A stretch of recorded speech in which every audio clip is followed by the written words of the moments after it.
My question has two parts. So the first part is, how do you get a few excellent investment ideas to be so successful? Do you read any special newspapers or industry magazines? Or do you visit the headquarters or any subsidiaries of companies?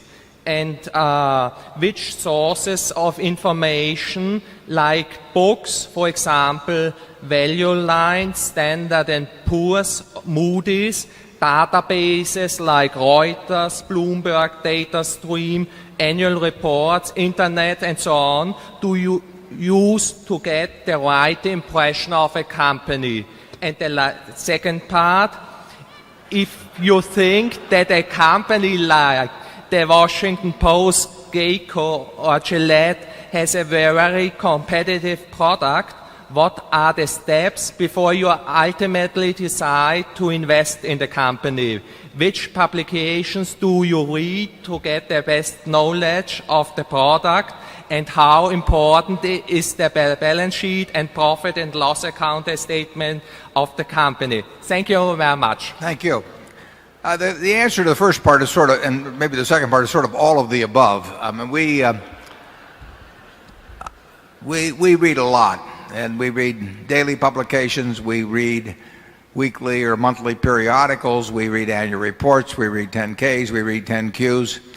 And fortunately, the investment business is a business where knowledge accumulates. I mean, everything you learn when you're 20 or 30, you may tweak some as you go along, but it all kind of builds into a knowledge base that's useful forever.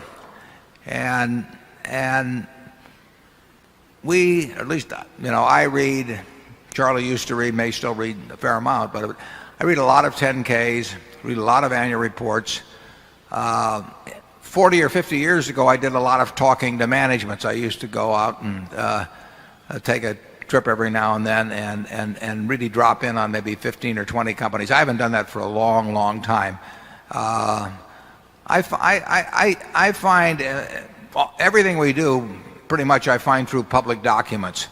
When I made an offer for Clayton Homes, I'd never visited the business. I'd never met the people. I'd done it over the phone. I'd read Jim Clayton's book. I looked at the 10Ks. I knew every company in the industry. I look at competitors.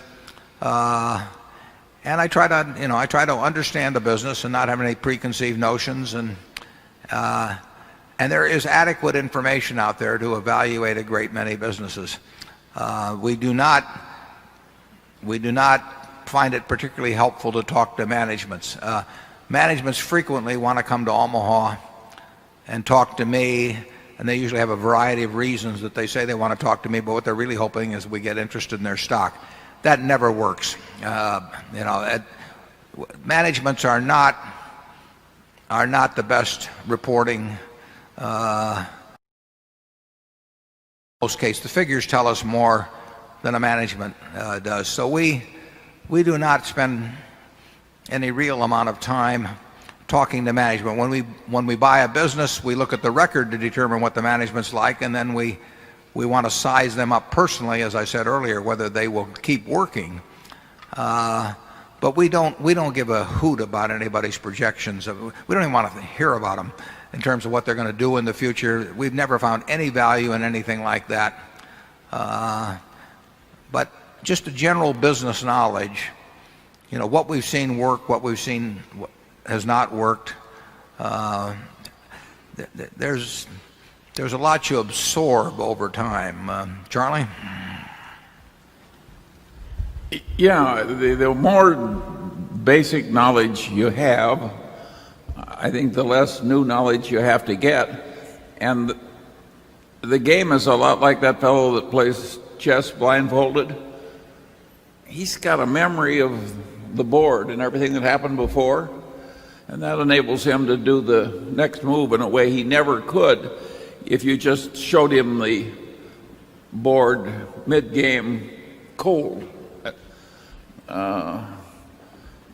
And so there, and in terms of what publications, I don't know, Warren, I would hate to give up the Wall Street Journal. Oh, you'd also hate to give up the Buffalo News.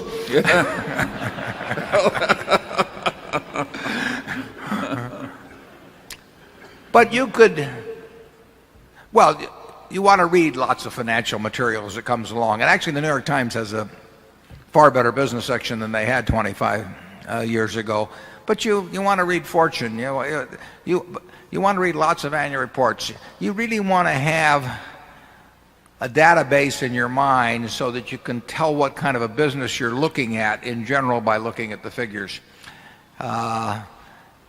It's far overrated. We never look at any analyst reports. I mean, I don't think if I read one, it was because the funny papers weren't available.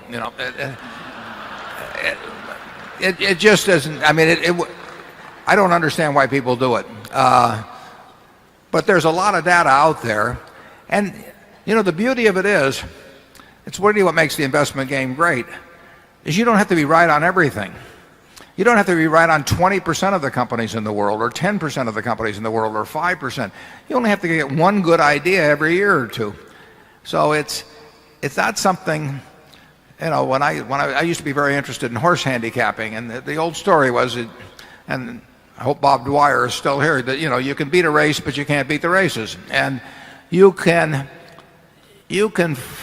come up with a very profitable decision on a single company. I would hate to be measured if somebody gave me all 500 stocks in the S&P and I had to make some prediction about how they would behave relative to the market over the next couple of years. I don't know how I would do, but maybe I can find one in there where I think I'm 9 in 10, 90% in being right. It's an enormous advantage in stocks. You only have to be right on a very, very few things in your lifetime, as long as you never make any big mistakes. What's interesting is that at least 90% of the professional investment management operations don't think the way we do at all.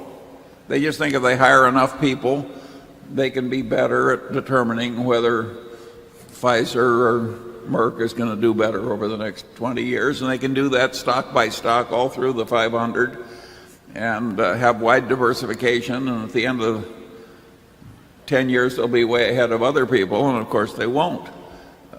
Very few people have this idea of searching for just a few opportunities. Yeah, you wait for the fat pitch. Ted Williams wrote about that in a book called The Science of Hitting. He said the most important thing in being a good hitter, is to wait for the pitch in the sweet spot, basically.